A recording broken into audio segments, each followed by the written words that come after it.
Haleluya. Muririmbyi araririmba ngo tugumane mwami kandi tugumane.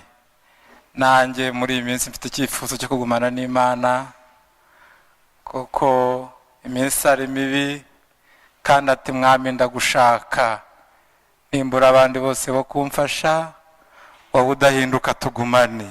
Haleluya.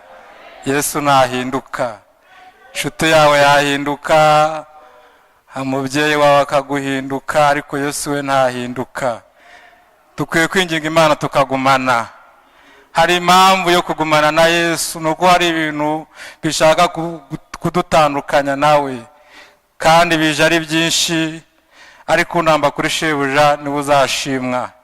Imana itugirire neza. Dusome amagambo y'Imana twihuse. Turasoma mu gitabo cy'Abami ba kabiri ibice bya 14.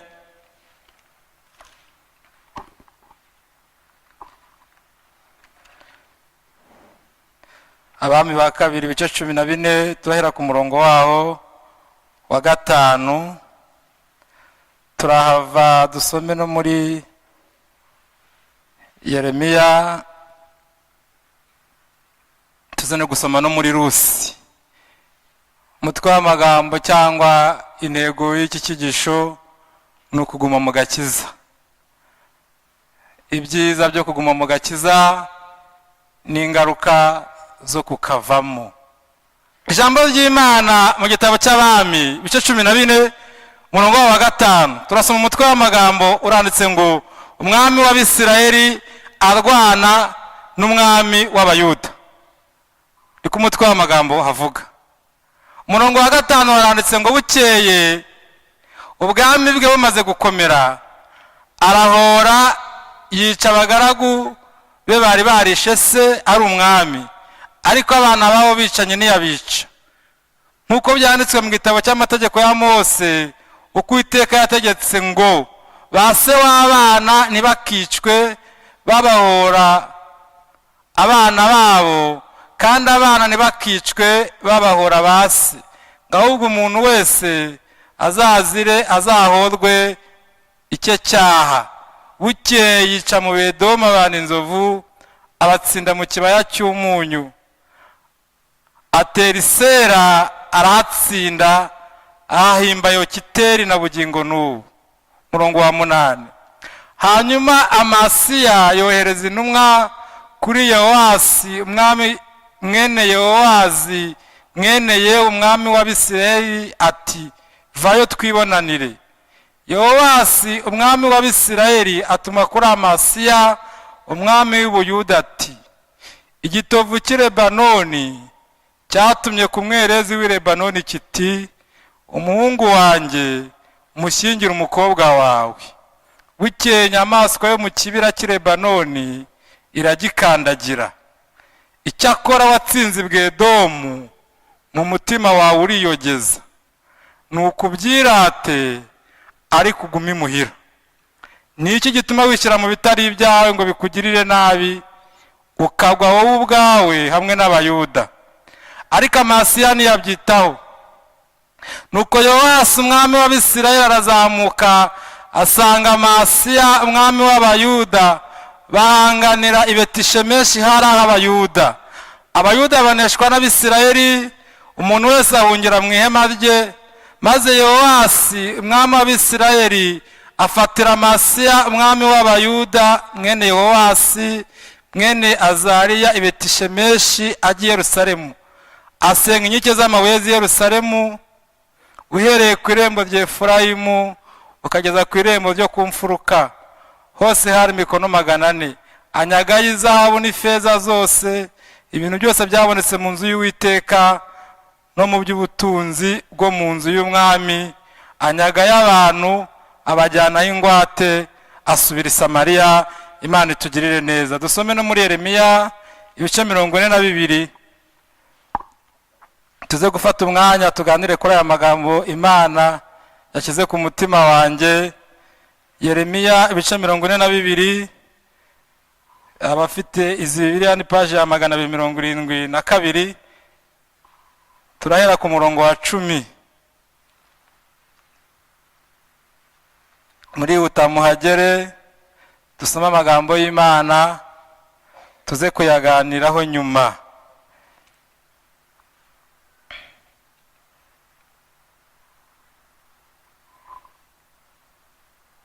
Haranditse ngo Yeremiya 42 umurongo wa 10, haranditse ngo nimukomeza kuguma muri iki gihugu niho nzabubaka kandi sinzabasenya, nzabashoresha imizi kandi sinzabarandura kuko nicujije ikibi nabagiriye. Ntimugatinye umwami w'i Babuloni uwo mutinya, ntimukamutinya ni ko Uwiteka avuga, kuko ndi kumwe namwe kugira ngo mbarokore mubakize, kandi nzabaha igikundiro kugira ngo abababarire abagore mu gihugu cyanyu.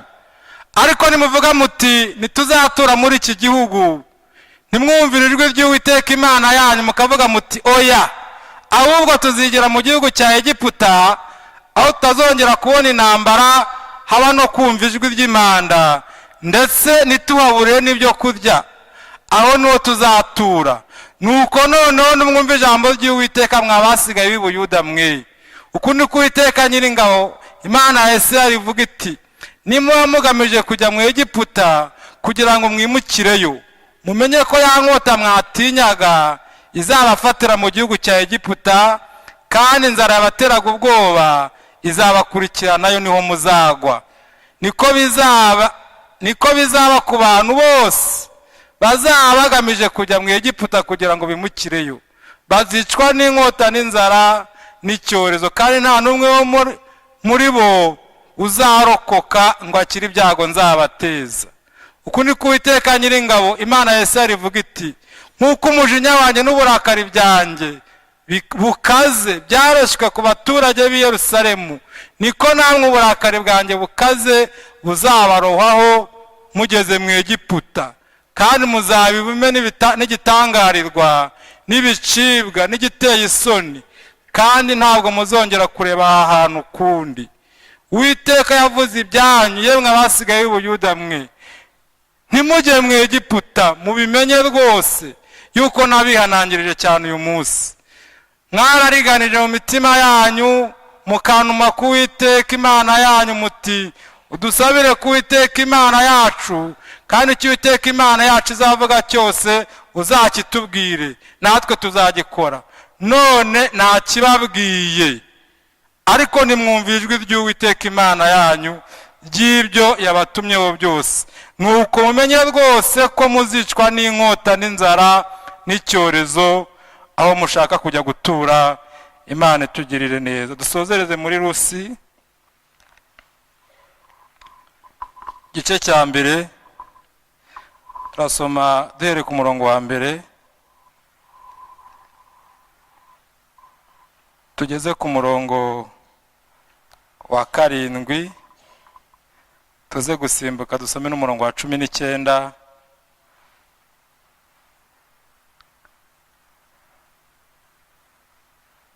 n'uwa 20 n'uwa 21. Igitabo cya Rusi ni igitabo gikurikirana igitabo cy'abacamanza, paje 254. Umutwe w'amagambo uranditse ngo Elimeleki na Nawomi basuhukira i Mowabu. Imana yaduhaye akanya ko kuganira amagambo y'Imana, mwihangane nubwo tuyasomye ari menshi, ariko biradufasha. Elimeleki na Nawomi basuhukira i Mowabu. Mu minsi y'abacamanza inzara yateye mu gihugu, nuko umugabo w'i Betelehemu y'i Buyuda asuhukira mu gihugu cy'i Mowabu, we n'umugore we n'abahungu be bombi. Uwo mugabo yitwaga Elimeleki, umugore we yitwaga Nawomi, n'abahungu be bombi, umwe yitwaga Mahaloni undi yitwaga Kiriyoni. Bari Abefurata b'i Betelehemu y'i Buyuda. Bagera mu gihugu cy'i Mowabu baturayo. Elimeleki umugabo wa Nawomi arapfa, asigarana abahungu be bombi, barongora abamowabukazi, umwe yitwaga Orupa undi yitwaga Rusi, bamarayo imyaka nk'icumi, maze Mahaloni na Kiriyoni bombi barapfa. Uwo mugore yapfushije umugabo we n'abana be bombi. Bukeye ahagurukana n'abakazana be kugira ngo abe mu gihugu cy'Imowabu asubire iwabo, kuko yari yumviye mu gihugu cy'Imowabu yuko Uwiteka yagendereye ubwoko bwe akabaha ibyo kurya. Murongo wa 19. Nuko bombi barajyana bagera i Betelehemu. Bagezeyo abo mu mudugudu bose bahagarika umutima nabo. Abagore barabazanya bati, uyu ni Nawomi se? Arabasubiza ati, nimukanyite Nawomi, ahubwo mujye munyita Mara, kuko Uwiteka yangiriye ibisharira, navuye ino nuzuye, Uwiteka angaruye narayereye. Munyitira iki Nawomi, ubwo Uwiteka yanshinje ishobora byose, yambabaje. Imana itugirire neza. Amagambo twahereyeho n'uyu mwami bita Amasiya. Uyu wari umwami w'Abayuda. Uyu mwami w'Abayuda ashaka kurwanya umwami w'Abisiraheli. Ubundi Abayuda n'Abisiraheli bose ni ubwoko bumwe, byatangiye ari ubwoko bumwe bwitwa Isiraheli. Haleluya, amena. Imana ibaha umwami. Muri Bibiliya igaragaza ko umwami wa mbere w'Abisiraheli ari Sawuli, ariko ubundi buriya Sawuli ntabwo yari umwami wa Isiraheli, ahubwo Sawuli ni umwami Imana yabahaye mu rwego rwafatwa, kwa kundi umuntu wasenga Imana kayotsa igitutu cyane, ukaba wabya ibiryo bitarashya. Abisiraheli n'ubungubu iyo barebye, n'ubungubu mu Isiraheli nta perezida bagira, nta n'umwami bagira, ahubwo bagira premier ministre. Ubundi umwami wabo ni Uwiteka Imana Nyiringabo. Haleluya. Yari intwari ku rugamba, akabajya imbere bakarwana bakanesha. Ibintu byose Uwiteka Imana akayibakorera, ariko bareba amahanga bagose bakabona bafite abami. Barangije bakora amasengesho yo gusaba umwami, barasenga baturaduha umwami. Iyo turebye i Bugande tubona umwami ahari, twareba muri Aziya tukabona abahari, twareba muri Siriya tukabona umwami. Turashaka umwami, turashaka umwami, turashaka umwami, turashaka umwami. Barangije babwira Samweli bati, rwose genda utubwire Uwiteka yuko dushaka umwami. Kandi Imana yari imitegura umwami itaramuhishura, ariwo mwami Dawidi. Haleluya. Imana irabatse ndabigenza niko bashaka umwami cyane, ibajugunyira Sawuli. Ngaho nimufate Sawuli. Niyo mpamvu usanga urukurikirane rwa Sawuli mu bintu bya Bibiliya no kuyobora Isiraheli, Sawuli yarapfuye ibintu bye birazima, kuko nta mwami wundi wayoboye Isiraheli wakomotse kuri Sawuli. Kandi iyo bita monarshi, ubutegetsi bw'ubwami, ubundi umwami iyo agiye gutanga araga umwana we yajya gutanga akaraga umwana we, bikagenda bihererekana. Ariko Sawuli amarire gupfa, ibyo birangiye, Imana imuciye ku ngoma, yishura Dawidi. Haleluya. Ngo umugaragu Uwiteka Imana, ngo wari ufite umutima ngo umeze nk'uko Uwiteka Imana ashaka kandi ashima. Dawidi yakoraga icyaha yarakimenyaga, agasaba Imana imbabazi, Imana ngo imusezeranye imbabazi zidashira. Haleluya, amena. Imana ikomeza ubwami bwa Dawidi. Dawidi aragenda arakomera, Dawidi arwana intambara, ahuza Abisiraheli bari baratatanye. Igihe kigeze Dawidi agiye gutanga, Imana imutegeka kuraga ubwami bwe Salomo. Salomo aba umwami wa Isiraheli, asaba Imana ubwenge, Imana irabumuha. Ariko Salomo aza kugera igihe agushwa n'abagore, kuko yashatse abagore bagera mu 1000. Agera igihe ubwenge bwe butakaza ekilibure, butakaza kontrole, ntiyongera kumenya amategeko n'amateka by'Uwiteka Imana. Agashaka umugore w'Umumowabu akaza yikora ikigirwamana cye. Salomo agira n'igihe atangira kubyubakira utununga, agira n'igihe afashe Abisirayeli abagira abatambyi b'ibyo bigirwamana. Ibyo ngibyo Uwiteka Imana biramubabaza. Imana iravuga ngo nari kukwambura ubu bwami bwose, ariko ngiriye Dawidi, ngiriye Dawidi umugaragu wanjye. Kubw'iyo mpamvu ubu bwami bwa Isirayeli ndabucamo kabiri, nzagusigira imiryango ibiri yonyine. Yamusigiye imiryango ibiri yonyine y'Abayuda na Benyamini, abandi bose bajya ku ruhande rumwe. Kandi Imana ntiyabikora ku bwami bwa Salomo, kuko Salomo nawe yakoze ikintu cyanejeje Uwiteka Imana. Imana yacu ntabwo ikiranirwa ngo yibagirwe imirimo myiza abantu bayikoreye. Haleluya. Salomo yubatse urusengero rw'Uwiteka Imana, Imana byose irabireba, Imana irabizirikana. Iravuga ati nzabikora ku muhungu wawe, umuhungu we Rehobowamu, ngamajije kwima, ng'abantu baraza batuje kwakira umwami. Bavuga ati ariko mwami, turagira ngo utugabanyirize uburetwa papa wawe Salomo yadukoreshaga bwari bukomeye. Tugabanyirize mwami, para abaturage beza, tugabanyirize. Arangize Rehobowamu agisha inama abasaza bati rwose ubwo babigusabye bagabanyirize, ntacyo bitwaye. Rehobowamu ntiyabyumva, agisha inama abasore batareka ko bagabanyiriza, ntabwo uzabikube nk'inshuro 100. Uburetwa muzababwire ngo uburetwa papa yabakoresheje bwari bworoshye, ngewe nzabukuba. Abantu ngo barangije ngo bahita bivumbura, avuga ati turacyafite mugabane ki kuri mwene Dawidi, kuri mwene Salomo. Ngo bahita bagenda, umugaragu wa Salomo yari umugaragu we ubita Yerobowamu.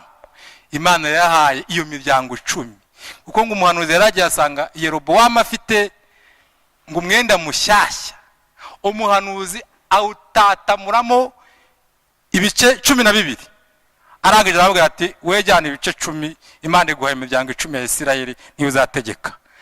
Barangije ubwami bwa Isirayeli bucikamo kabiri, haboneka Abisirayeli bayobowe na Yerobowamu, haboneka n'Abayuda bayobowe na Rehobowamu umuhungu wa Salomo. Bari bafite kapitali zitandukanye. Abisirayeli kapitali yabo yari Samariya, ariko Abayuda kapitali yabo ari mu murwa Yerusalemu. Haleluya, umurwa wera. Abayuda bari connecte, bafite isoko ku mategeko n'amateka na kirazira, ibintu Imana yari yarandikishije. Abayuda bari babibitse, bakomoka kuri Dawidi.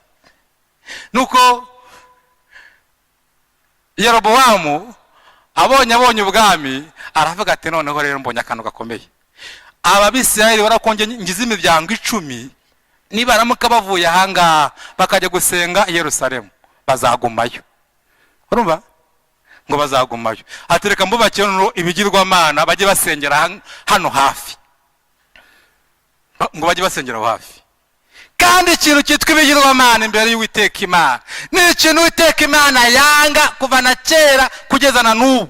Nuko Yerobowamu ayoboje Abisirayeli, Imana imuca ku ngoma, iramusenya, n'ibicaniro yarubatse yohereza umuhanuzi, gicaniro arakivuma. Yerobowamu avuze ngo bagufate, ukuboko kwe kuranyunyuka. Murabizi na bya bintu by'umuhanuzi w'umusaza, murabizi. Ariko najya mbabwire ngo uyu nguyu bita Masiya yari umwami w'Abayuda, ngamajije kwima ingoma ya se arakomera. Amajije gukomera, aravuga ati ubwo amajije gukomera rero, abantu bakomeye bamajije gukomera, hari ikindi gikurikiraho. Iyo wakomeye ukumva urakomeye, hari ikindi gikurikiraho. Aravuga ati ubwo nkomeye rero, ubu ikintu gikurikiyeho ni uguhora. Ariko abana babo bicanyi ntiyagira icyo abakoraho. Arangije atera Isera, arahatsinda. Arangije atera mu Bwedomu, nahagira gute, arahatsinda. Arangije aravuga ati uko nakomeye, kuko ukindi nakora niki uretse gutera Abisirayeli. Kandi Imana yari yarababujije kugira gute, kuzarwana na bene wabo. Ako kantu kandika ahantu, Imana bakimara gucikamo kabiri, abayuda bagiye ukwabo n'abisirayeli bagiye ukwabo, uriya muhungu wa Salomo yari kamufuye, aravuga ati ngiye kongera ndwane ngarura ubwami bwa Isirayeli nongere mbugire bumwe. Umuhanuzi aravuga ati muramenye Bayuda, muramenye Benyamini, ntimurwane na bene wanyu, ibi byaturutse ku Uwiteka. Muramenye. Icyo gihe arabyihorera, Yerobowamu arabyihorera, ariko abahungu be bigeze kuba bita Amasiya ngo yakomeye, amajije guhora, aravuga ati nta kindi gikurikiyeho, bya bintu Imana yabujije ngiye kubikora. Icyo ni ikintu cya mbere kiranga umuntu wakomeye. Ibintu Imana yabujije, bya bintu wagendaga wibombaritse wumva wabyangiza, ariko iyo wakomeye wumva nta kibazo. Ariko ikibazo burya kiba gihari, wakomeye bingana iki? Ubundi mu bantu bakomeye, mu bantu uzi bakomeye, wakomeye nkandi ku buryo wumva nta kibazo. Ukomeye nka Mareka Gaburiyeli, ukomeye nka Mikayire, bakomeye nka Mose, ukomeye nka Yosuwa, ukomeye nka Yesu. Ukomeye uti? Aravuga ati sasa igisigaye nuko ngiye kurwana n'Abisirayeli. Ahita atuma intumwa, mugende mubwire umwami w'Abisirayeli muti ngwino twibonanire. Umwami w'Abisirayeli naramukunze cyane, yamucira umugani, aramubwira ngo igitovu cy'Ilebanoni, igitovu murakizi? Ni igiti kigira amahwa menshi, cyatumye ku mwerezi w'Ilebanoni kiti umuhungu wanjye umushyingira umukobwa wawe. Imyerezi ni ibiti byiza cyane, bifite n'agaciro gakomeye. Umuhungu w'igitovu umushyingire umukobwa w'umwerezi. Ngo nuko ngo kikiri muri ibyo ngibyo, ngo inyamaswa yo mu kibira cy'Ilebanoni iraza iragikandagira, kwa gukomera kwacyo kwakurarangiye. Aramubwira ngo icyakora watsinze Edomu, hari ibyo watsinze, ariko Edomu impamvu yabatsinze ntabwo bwari ubwoko bw'Imana, ntabwo bari Abisirayeli, bari abanyamahanga. Imana ibafata nyine nk'abo gutsindwa. Ngo umaze gutsinda Edomu, mu mutima wawe uriyogeza, ngo nukubyirate ariko ugume imuhira. Haleluya. Imuhira rero ni hehe? Imuhira ni muri Yesu. Amena. Imuhira ni mu gakiza, imuhira ni Yerusalemu, imuhira ni mu byasezeranijwe, imuhira ni Betelehemu. Bundi imuhira muri icyo gihugu Betelehemu naho ngaho. Ngarika Amasiya kubera umutima wari uri hejuru, ngo ntiyabyitaho, aradivansi. Umwami w'Abisirayeli aravuga ati abami nicyo mbakundira, aravuga ati ko namugiye inama kanga, reka musange. Hanga aramusanga, ngo barwanira Betishemeshi, aramutsinda. Arangije ahunga yirukanka ajya he? Asubira i Yerusalemu, yari yavuyeyo. Arangije aramufata. Icyakurikiyeho yaramunyaze. Izi ntambara muzitondere, kuko izi ntambara zishobora kuzatuma hari ibintu byinshi binyagwa, hakajyana n'abantu bajyangwaho iminyago. Kuko yaramunyaze, amunyaga ubutunzi bwo mu nzu y'Uwiteka Imana, amunyaga ubutunzi bwo mu nzu y'umwami, arangije amunyaga n'Abisirayeli n'Abayuda yanyaze, abajyana i Samariya, abavana muri kapitali, mu murwa w'Uwiteka Imana, mu murwa wera Yerusalemu, abajyana i Samariya. Imana itugirire neza. Ntago nzi Bibiliya ubundi itubuza kwigira bakazitereyemo. Ni ukubera iki aba Bayuda? Bibiliya banga Abayuda barusha abandi iki? Kabango babarusha mu buryo bwose, kuko babitse ibyasezeranijwe. Ariko ni ukubera iki aba Bayuda bateye bakaneshwa? nuko bari bagiye mu ntambara batajyanye n'Uwiteka Imana. Hari inkingi y'igicu yageraga imbere y'Abisirayeli ku manywa y'ihangu ikababera inkingi y'igicu, ngo byagera nijoro ikababera inkingi y'umuriro ikabamurikira. Iyo nkingi bagombaga kumenya ngo irahagaze, bagahagarara bakabamba amahema, yatsimbura bakayikurikira. Ni ijambo ry'Imana rituyoboye, ntago ari uko umuntu abyumva. Ni mu ijambo, ntago ari uko umuntu abyumva. Nugenda uko ubyumva uzayoba inzira. Imana itugirire neza. Uwiteka Imana yategetse Abisirayeli kubaka imidugudu y'ubuhungiro. Mu gitabo cyo kubara ibice 35 rero ku murongo hari wa 11, muzubaka imidugudu y'ubuhungiro ahantu muzaba mutuye, kugira ngo gatozi wakoze icyaha atabyitumye azirukanyire mu mudugudu w'ubuhungiro, nagerayo umuhozi uborera amaraso y'uwapfuye ntacyo azamutwara. Iyo midugudu y'ubuhungiro ni agakiza. Muri bya bantu natwe dufite iyo nkuge. Haleluya. Ni agakiza twahawe na Yesu. Iyo turi muri ko tuba dufite amahoro, kandi tuba dufite connection n'ijuru, tuba turi mu gihugu cy'ijuru mu buryo bw'umwuka. Haleluya. Mwene uwo nguwo ntatinya n'urupfu, ahubwo aba yumva rwanaza. Amena, amena.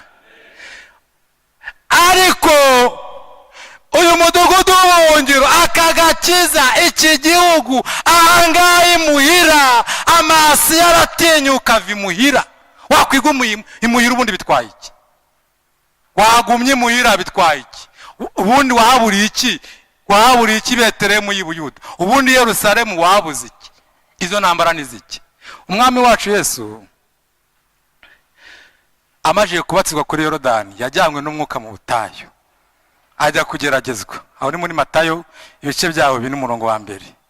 Ariko shitani ikintu cya mbere yamugerageresheje nyuma y'iminsi 40 asenga, amaje gusonza, yamugerageresheje ibyo kurya. Ahubwo ati fatira ibuye urihindura umukati. Yesu aranesha. Ahubwo ati handitswe ngo umuntu ntatungwa n'imitsima gusa, atungwa n'amagambo aturutse mu kanwa k'Uwiteka Imana. Shitani ngaramujyana, umwanzi ngaramujyana. Nusoma neza nago yamujyanye ikinyinya, yamujyanye ngo ku murwa wera Yerusalemu. Ubundi iyo bavuze Yerusalemu ntago twebwe tubyumva, ariko Yerusalemu ni ahantu hatoranijwe. Amena, amena. Ngimujyana ku murwa wera, ngirangire ngo muhagarika ku gasongero k'urusengero hejuru, ku murwa wera kandi mu rusengero noneho ku gasongero. Iravuga ati wasimbutse, niba uri umwana w'Imana asimbuka. Ntihanditswe ngo izagutegekera abamarayika bagusame, bazakurinda kugira ngo udakubita ikirenge cyawe ugasitara. Ariko buriya gusimbuka kwa Yesu nibyo byari kumugira umwana w'Imana. Yesu se yarayoboye ko ari umwana w'Imana. Haleluya, amena. Buriya gusimbuka kwa Yesu ntacyo yari kuba, ariko nibyo byari kumugira umwana w'Imana. Ese buriya Masiya kuva mu rugo akajya kurwana ziriya ntambara Uwiteka Imana itaplaninze itemeye, nibyo byari kumugira umwami, nibyo byari gukomeza ubwami bwe. Ariko Yesu aramubwira ngo handitswe ngo ntukagerageze Uwiteka Imana yawe. Ntabwo tugirwa abanyamwuka nuko twasimbutse kubera shitani yabivuze. Haleluya. Shitani yavuze gusimbuka kugira ngo mwemeze kuri umwana w'Imana. Ntago ikizamwemeza ari ukuzasimbuka, kuko ari n'igihe ushobora kuzasimbuka ugasanga Uwiteka yakuretse ukavunagurika neza. Samusoni bajyaga baza Abafilisitiya ngo bamusumira akinyeganyeza, imbaraga kizifite. Ariko ku nshuro ya nyuma ngo yagiye kwinyeganyeza asanga Delila yamwogoshe, imbaraga arazibura, baramufata bajya kumunogoramwo amaso. Imana itugirire neza. Icyakora abatsinzi bw'Edomu, bene data hari bw'Edomu twatsinze, hari intambara twarwanye n'umwuka turanesha, hari intambara barwanye n'Imana, Imana irakuneshereza, ariko ubyirate nurangiza ugume imuhira. hari intambara Imana yaturwaniriye, barimo babinyibutsa n'amakorari yaririmbye ibintu Imana yadukoreye.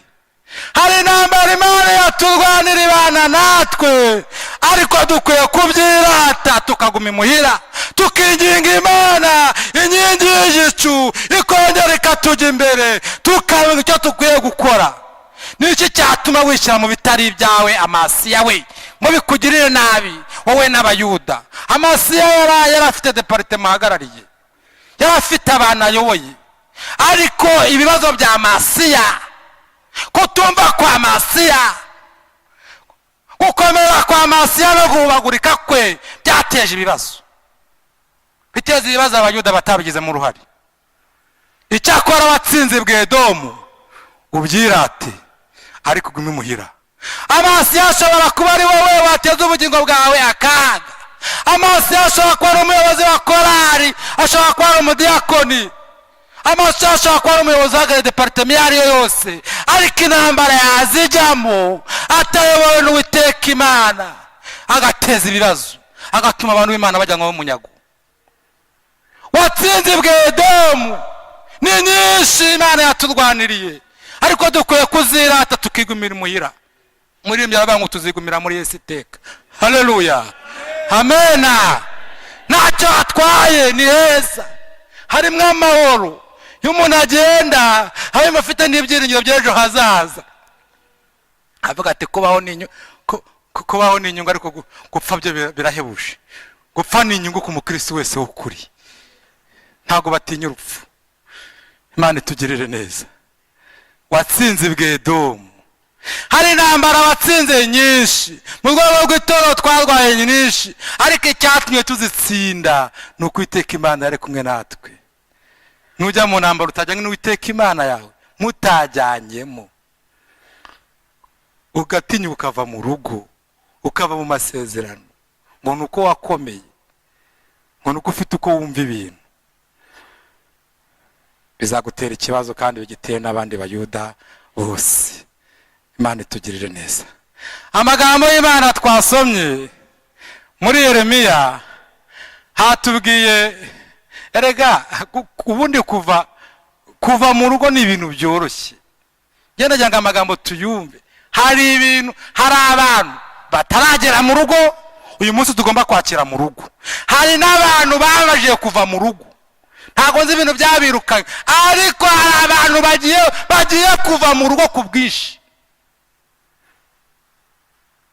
Umugabo bita Shimeyi yarangaye atuka umwami Dawidi, aramutuka. Dawidi kubera imbabazi ze, igihe Dawidi yahungaga Abusalomu umuhungu we, igihe yatahukaga, Shimeyi araza amwitwaraho, havuga ati rwose umbabarire naragututse. Dawidi aravuga ati uyu munsi nta muntu ukwiye gupfa. Haleluya, nta muntu ukwiye gupfa. Ariko Dawidi agiye gutanga, ahamagara umuhungu we Salomo, arababwira ati uzamenye, uzangenzereze Shimeyi, imvi ze ntizagera ikuzimu zitari amaraso. Salomo rero kubera ubuhanga bwe aravuga ati data amaye ikizamini gikomeye cyane, ariko ndacyitwaramo. Ahamagara Shimeyi. Shimeyi, ibyaha byawe nubizi? Bose ba Shimeyi barahanga ntago biyizi. Ntago muzi ibyaha umwami yababari uko byanganaga? Ntago mubizi? Mwarabyibagiwe? Ntago muzana Uwiteka Imana yabakuye? Shimeyi, ibyaha byawe urabizi? Tindabizi mwami. Uribuka ko watutse umukambwe wanjye Dawidi? Tindabyibuka. Ndagira ngo dusezerane isezerano, genda wibakira inzu i Yerusalemu. Bundi ni Yerusalemu tugomba kuguma. Haleluya, amena. Genda wibakira inzu i Yerusalemu ugumeyo, ariko umenya nk'umunsi numvishije ngo wowe Shimeyi wavuye Yerusalemu, uzamenye ngo nzaguhanira icyaha cyawe wakoze. Shimeyi yabaye Yerusalemu, yamaze niba ari imyaka nk'itatu yihanganye, yimunyamunya, ariko afite tandansi yo kuhava. Hari ibintu bimukurura bimuvana i Yerusalemu. nkuko nawe bihari. Shimeyi yagiye kumva ngo abagaragu be ngo bacitse, ngo bagiye bambutse ngo akageze Kidironi.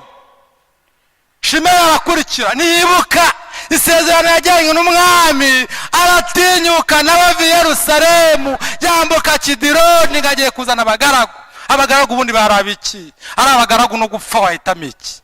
Bigiye gutuma abantu bambuka Kidironi ngo bagiye kuzana abagaragu, kandi hari amasezerano twari twasezeranye n'umwami, yaradusabye ko tugomba kuguma i Yerusalemu tugategereza mu murwa icyo data yasezeranije, kandi kazaza kadusanga hakaducyura akatujyana mu ijuru.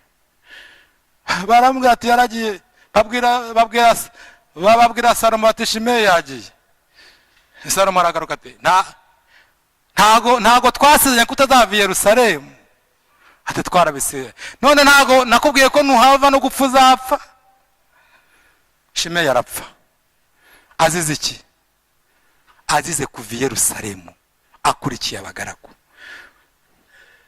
Hari ibintu byinshi bije kudukura i Yerusalemu, bije kudukura mu nzu y'Imana, bije kudukura mu muhamagaro, bije kudukura mu murimo, bije kudukura mu gakiza, ariko dukwiye gukomera tugakora iby'ubutware, ntidukurikira abagaragu ngo twambuke Kidironi, kuko dufite ibintu twasezeranye n'Uwiteka Imana.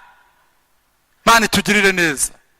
Igitabo cya Yeremiya n'umuhanuzi uhanuye ibintu bikomeye cyane. Uwiteka Imana arabwira ngo nakumenye narakurema mu nda ya nyoko, ngushyiraho kuba umuhanuzi uhanurira amahanga, ngushyize imbere gutera imbuto no kubika. Ababwira ibintu amuhaye, Yeremiya arakomera, ahangana n'abahanuzi b'ibinyoma bo mu Isirayeli. Yeremiya aragenda abwira umwami witwa Sedekiya, avuga ati Sedekiya, Uwiteka Imana irambwiye ngo yoboka umwami w'i Babuloni.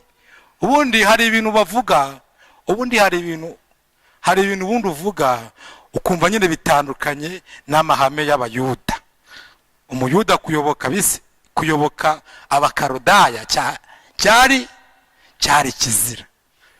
Imana yabo yarwanyaga Abakaludaya ikabanesha, ariko Imana imaze kubona ibyaha by'Abisirayeli iravuga ati Sedekiya we, ukwiye kuyoboka umwami wa Babuloni Nebukadinezari, nutabikora Nebukadinezari azatera uno murwa awufate, wowe ibikomangoma byawe n'abana bawe azabyicira mu maso yawe ubireba, wowe azakunogora amaso aguhambire akujyana uri imbohe i Bukaludaya. Iki gihugu azagifata, azagitwika, azasenya inkike z'i Yerusalemu. Noneho Yeremiya amara kubihanura, hakaza abandi bahanuzi bavuga ati icecekere rata, humura ntacyo uzaba Sedekiya, Imana ababwira gukujije, Imana irakuzamuye, Imana igiye kukugira mperera, ahubwo wari umwami w'igihugu kimwe ugiye kuyobora ibihugu byinshi. Sedekiya agira abahanuzi bamuhanurira amahoro, ariko ibyaha bye Imana yari yanzuye ko ibyaha bakoze Abisiraheli igomba kubahanisha kuyoboka umwami w'i Babuloni. Yeremiya bakamufata bakamukubita bakamufungirana mu cyobo cyuzuye ibyondo, ariko Yeremiya yahaguruka bongeye kumubaza akabasubiramo bya bindi. Arangije umwami w'i Babuloni aratera, aragenda agota umurwa wa Yerusalemu, amaze kuwuzenguruka ngo umurwa uza kugera igihe ucikamo icyuho, barinjira. Ingabo za Sedekiya za Nebukadinezari zirinjira, zimaze kwinjira zica abantu, abandi zibajyanaho umunyago i Babuloni. Sedekiya arahunga. Sedekiya amaze guhunga bamenya aho yahungiye, baramugota, ibikomangoma bye barabyica, n'abana be barabica, kandi byicwa n'umwami w'i Babuloni. Bamunogora amaso bamujyana i Babuloni nk'uko Yeremiya yari yarabivuze. Niho ba Danyeli bajyanye i Babuloni ari abanyagano, baragenda biga iby'Ubukaludaya. Noneho haza kugira abantu bamwe bagotewe mu gihugu, bamaze gugoterwa mu gihugu bakavuga ati turabigenza gute koko, turayoboka umwami w'Ubukaludaya turabigenza gute? Nuko baragenda begera Yeremiya bati genda utubarize Uwiteka Imana, iki gihugu kirimo amasasu, amabombe n'ibikompra biduca hejuru, ntago tubasha kugiturizamo, turumva twakwigira mu Egiputa aho tutazumva ijwi ry'intambara n'ijwi ry'amasasu. None Yeremiya tubarize Uwiteka Imana, n'ukuri icyo Uwiteka Imana izakubwira nicyo tuzakurikiza. Yeremiya ngo yaragiye arasenga, ategereza Imana iminsi 10. Ku munsi wa 10 arabahamagara, ahubwo ati Uwiteka Imana mwantumye kubingingira, yambwiye ngo nimukomeza kuguma muri kino gihugu. Haleluya, haleluya. Ya Mana mwantumyeho yambwiye ngo nimuguma muri kino gihugu nibwo izabubaka. Nimukomeza kuguma muri kino gihugu nibwo nzabubaka, nzabashoresha imizi, ntago nzabarandura rwose, ndetse muzagira umugisha ku mwami w'i Babuloni. Ariko mumenye ngo nimuramuka mugamije kujya mu Egiputa, hari abantu bashaka kwimukira mu Egiputa, hari n'abamaze kugerayo. Mumenye ko bya byago mwatinyaga, ya nzara, inkota n'icyorezo ariho bizabasanga. Abantu bavuga ati se noneho ko twumva Yeremiya avuze ibintu bihabanye n'ibyo twifuzaga. Bigomba guhabana nyine, kuko ibyo umuntu yifuza bitandukanye n'ibyo Imana ishaka. Ariko Imana yabonaga bakwiye kuguma muri icyo gihugu, igihugu kirimo intambara, ukaguma muri ubu kirisitu burimo intambara, burimo kuburara, burimo inzara, ukaguma muri aka gakiza ntukareke, ukakagumamo ntukavemo nubwo bigoye. Igihugu kirimo intambara, kirimo urusaku, igihugu kitarimo umutekano, kuko ubuzima bw'ubukirisitu ntihazagira umuntu babeshya. Ubundi muri Yesu tuba twishimye, ariko mu ruhande rw'umubiri ibyago n'amakuba biba ari byinshi. Haleluya, amena. Ariko ngo Uwiteka akadukiza muri byose. Hari abantu rero badashaka ibyago n'amakuba, hari abantu badashaka ubuzima bushaririye. Udashaka ubuzima bushaririye yibera mu Egiputa, ariko nawe iherezo rye azarira iteka n'iteka. Twebwe turi muri iyi si igihe gitoya turababara, ariko dutegura ejo hazaza. Haleluya, ubwo tuzabaho neza iteka n'iteka. Baravuga bati ntago twebwe twaguma muri iyi mibabaro, tuzimuka twigire muri Egiputa. Yeremiya aravuga ngo mumenye ngo umuntu wese uzaba ugamije kujya muri Egiputa amenye ngo bya byago yatinyaga bizamusangayo. Kandi reka mbabwire, ntago muzongera kubona kino gihugu, ntago muzongera kukirebesha amaso, ahubwo mu Egiputa niho muzagwa. Kandi muzatiza akaga Egiputa, kuko barahunze, barabyanze ibyo Yeremiya babwiye. Yeremiya nawe ahungana nabo, ageze mu Egiputa arongera arabahanurira. Avuga ati rero kubera mwanze mukaza muri Egiputa, mugiye gutuma n'umwami w'Ubukaludaya atera Egiputa nayo ayishwanyaguze, ariko ari mwebwe agendereye. Ubwoko bw'Imana ubundi uzabaze akaga Yona yateje kuntu kanganaga mu nkugi, hari igihe buteza akaga kubera ko bwanze kugendera mu ijambo ry'Imana. Ariko mwebwe bene data, ijambo ry'Imana bazanye bavuga ngo nimukomeza kuguma muri iki gihugu, nimukomeza kuguma muri ako gakiza, nimukomeza kuguma muri Yesu, nimukomeza kuguma mu ijambo ry'Imana, nibwo nzabubaka. Haleluya. Nubwo harimo amakuba, nubwo harimo akaga, nubwo harimo intambara, nibwo nzabubaka. Nzabashoresha imizi, ntabwo nzabarandura rwose. Nzabakomereza mu muhamagaro, nzabakomereza mu ijambo, nzabakomereza mu byiringiro byo kuzabona Imana nimukomeza kuguma muri kino gihugu.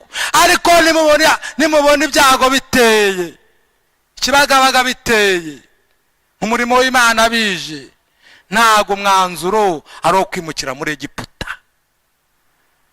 ntago mwanzuro ari uwo gusuhuka. Abantu barasuhuka inka zikagisha. Ntago mwanzuro ari uwo gusuhuka ngo nuko muri iki gihugu havutsemo intambara, ahubwo nimukomeza kuguma muri iki gihugu nibwo nzabubaka.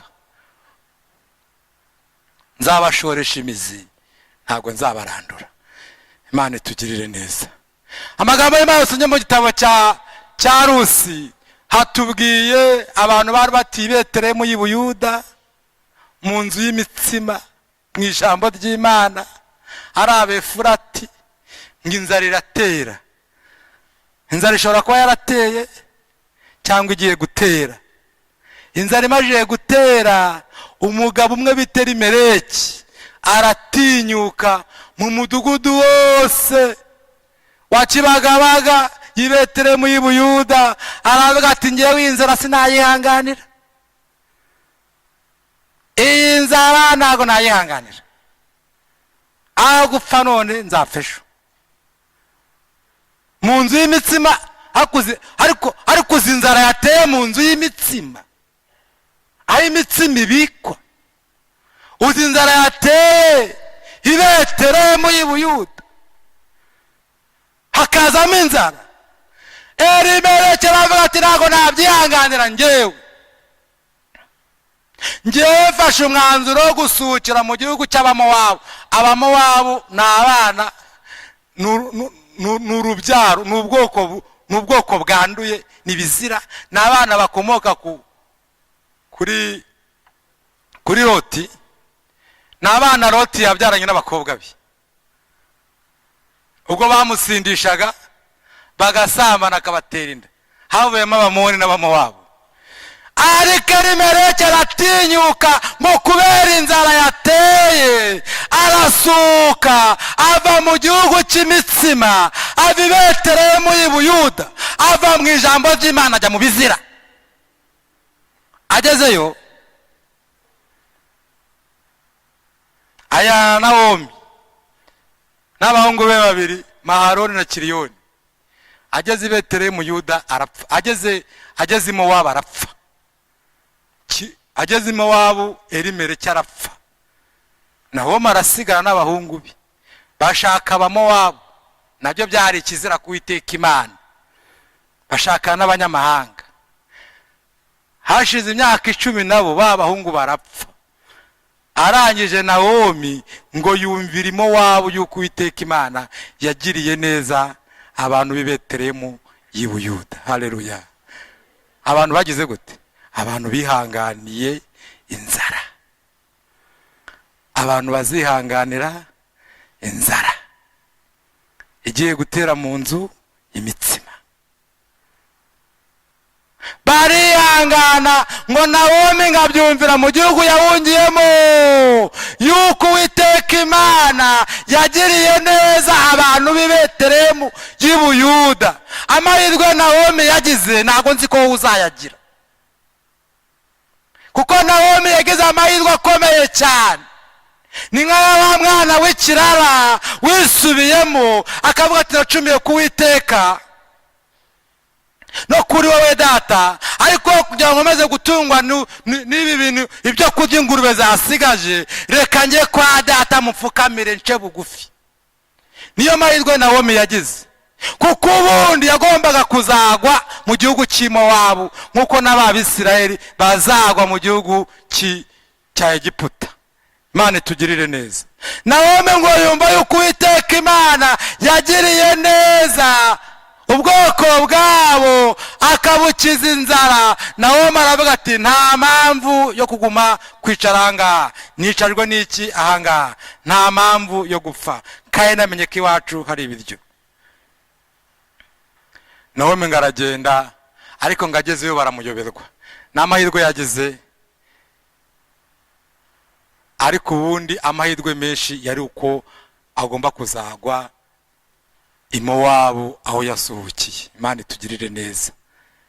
Ntago nzi inzara uko izatera imeze, nta nubwo nzi ukuntu bizaba bimeze, sinzi ibyari byo, ariko uko byagenda kose Imana izagirira neza abantu bihanganiye i Betelehemu y'i Buyuda. Haleluya.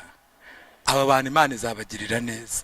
Ntago nzi ubwoko bw'inzara ufite, ntago nzi intambara urimo urarwana uko zingana, ntago mbizi, ntago nzi umusozi urwanamiye uko ungana, ariko byanze bikunze Imana izagirira neza abantu bihanganiye mu nzu y'imitsima. Abo ngabo Imana izabagirira neza. ntago nzi ingano y'inzara izatera izatuma igikuba gicika, abantu bose bazavuga ati reka nigendere. Abantu bose bati ntago nabishobora, ibi ntago nabivamo, ntago nzi ukuntu bizaba bimeze. Kuko mu Kristo ngo arimo agenda yahuye n'abagabo babiri bari bafite ubwoba. Ubwoba rero ni ikintu gikomeye cyane. Niba ari ikintu gikomeye ku mugenzi ujya mu ijuru, ni ubwoba. Kuko ubwoba nibwo butuma dukora ibyaha. Ubwoba nibwo butuma tureka inzira ijya mu ijuru rwose. Ubwoba bugatuma ukora icyaha kugira ngo udapfa, ariko n'ubundi uzapfa. Mu Kristo rero ngahura n'abagabo, abagabo ngo bari bahuye n'intare ngo ziziritse, ariko ibyo kuzirika bo ntibanabibonye. Babonye inzira ijya mu ijuru, ubundi iragororotse, igoswe n'inkike zitwa agakiza. Muri iyo nzira rero babonamo intare, kandi bajyaga mu ijuru ngo bagarutse inyuma kibunamo amaguru. Noneho bajya kuvuga ngo turagarutse bikabananira, kabati turaguratse. Ese muravaye mukajya, twari tugiye mu rurembo Siyoni, ariko ibintu tuhahuriye turaguratse. Mukeza kabati ariko ko murantera ubwoba, ibintu muhahuriye ni ibiki? Abati intare turaguratse, intare. Noneho bamutera ubwoba cyane, ngaragarara aravuga ati ubu ngubu se nanjye ndasubirayo, ubu nanjye ndasubira mu mudugudu urimbukiro, ubu nanjye ndasubira muri bwa busambanyi, ndasubira kuba maraya koko, ubu nanjye ndasubira muri uriya bakarudaya, ubu nanjye ndasubira mw'Egiputa, ubu nanjye ndasubira iwabo koko. Ngo nuko mu Kristo ngaricara akora imibare. Haleluya. Tugiye kugera ahantu bizagusaba gukora imibare, utitaye kuri ba muswa na ba mutiringira. Bazavuga bati turaguratse, bazavuga bati intare zirahari, ariko icyiza cyazo ziraziritse. Haleluya. Kandi nk'umukumirizi afite kuntu yaziregeye we, uyitambutsemo gakeya wigendera uratambuka ukagerayo. Amena. Mu Kristo ngo yakoze imibare, avuga ati ubu nsubireyo. Avuga ati ntago nasubira kunywa itabi, ntago nasubira mu kidereka kunywa urwagwa n'ikaraga, ntago nasubira muri bya byaho Yesu yankuye, ahubwo ngiye kugenda nizinambya. Umwami nyir'ururembo njyamo azamenya ko napfuye musanga. Haleluya. Urumva iyo decision?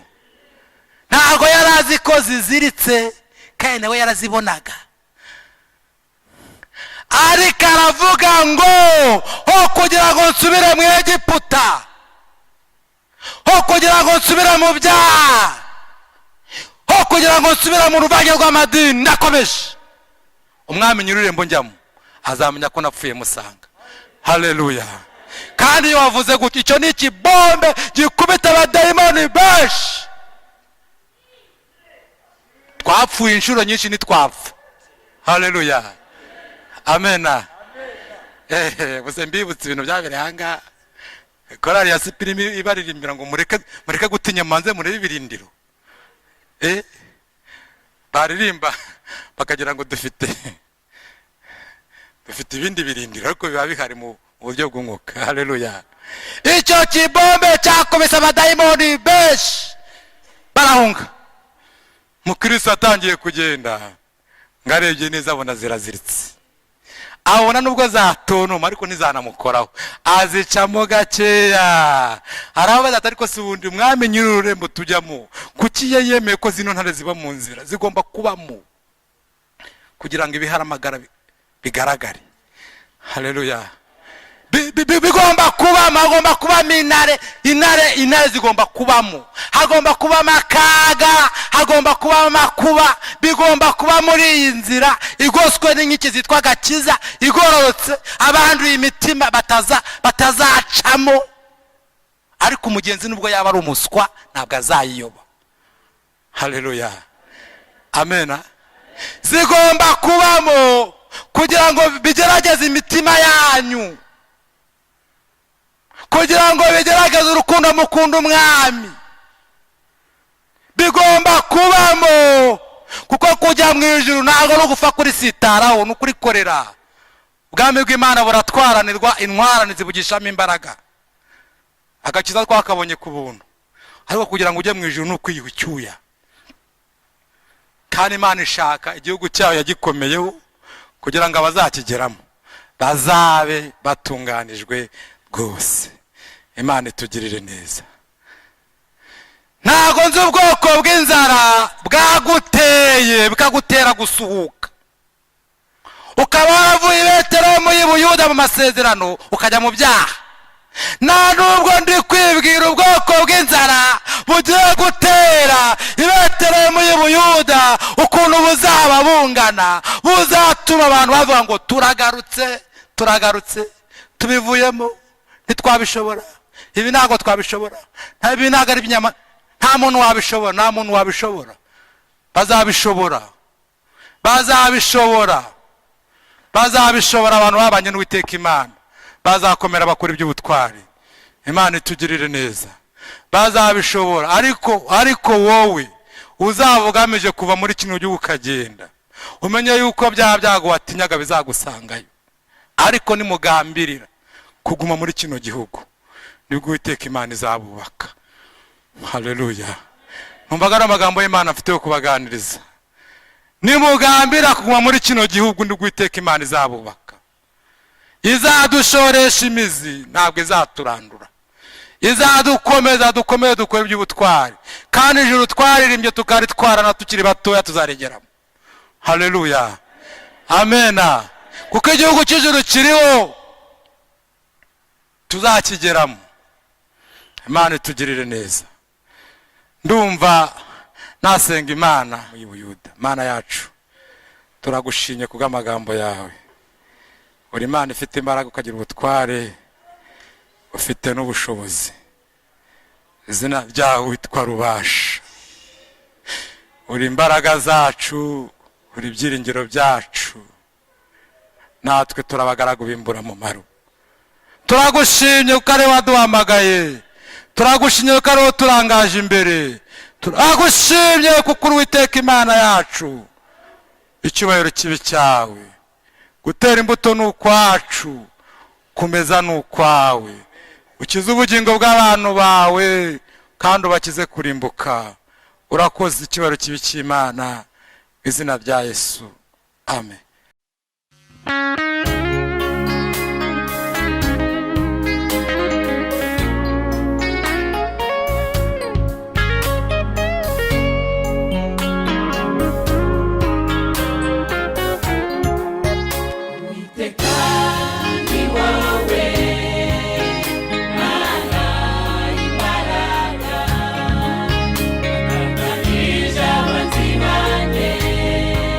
Bose baragatana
Kristo